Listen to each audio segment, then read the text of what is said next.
Hi, welcome back to VideoCreditScore.com, and we are going to talk about what the difference is between a good score and a not so good score according to all the experts.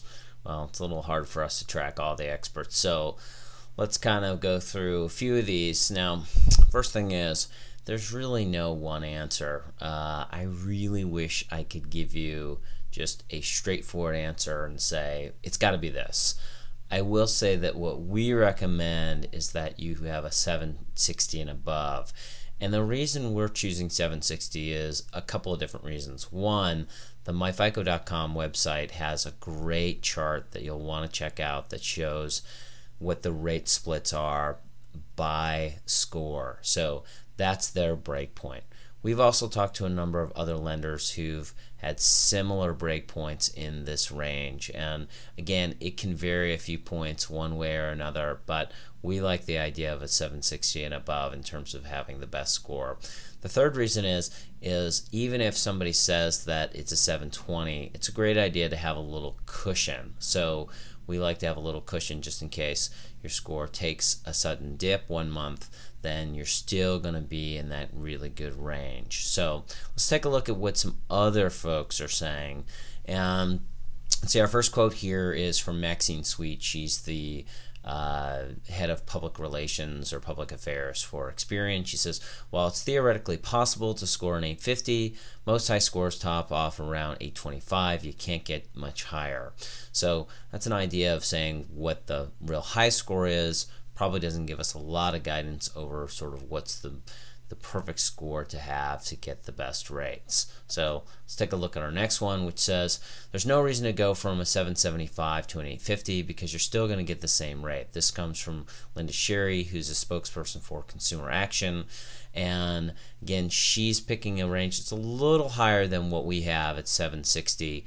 If you can get to 775, great. What we're seeing is a 760 is going to be a great score to get the best rates. So what else do we have here? We've got the median FICO score of 723, with most lenders looking for a score of 760 to get the best rates. The highest score is 850, but only 13% of the people score beats an 800. So you can see here's Kim Langford from Kiplinger.com. She's agreeing with us that 760 is really a good number to have.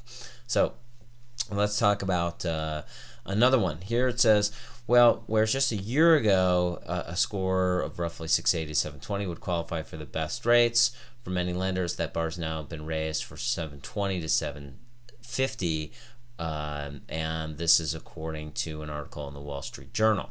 So they're saying it's really gone up from 720 to 750. Again, close to what we're saying, not a 760, but a 750. So let's look at one more.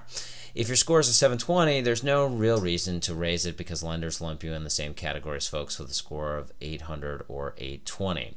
This is from Ray Martin from the CBS Morning News. But closer look at this and you'll see that this is from a quote and from an article that was 5 years ago. This is back in April of 2003.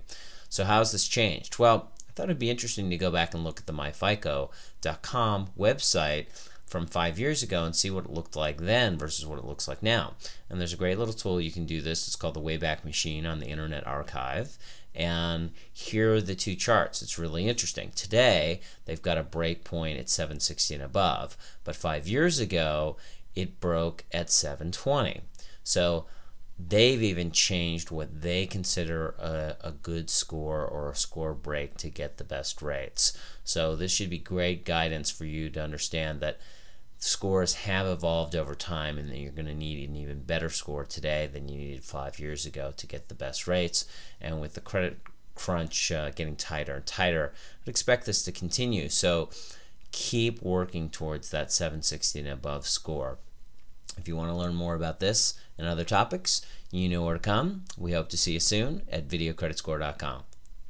Remember, everyone's situation is different. Be sure to contact a financial advisor or a credit counseling professional before making important financial decisions. This video broadcast is for educational purposes and not a substitute for receiving personalized professional advice.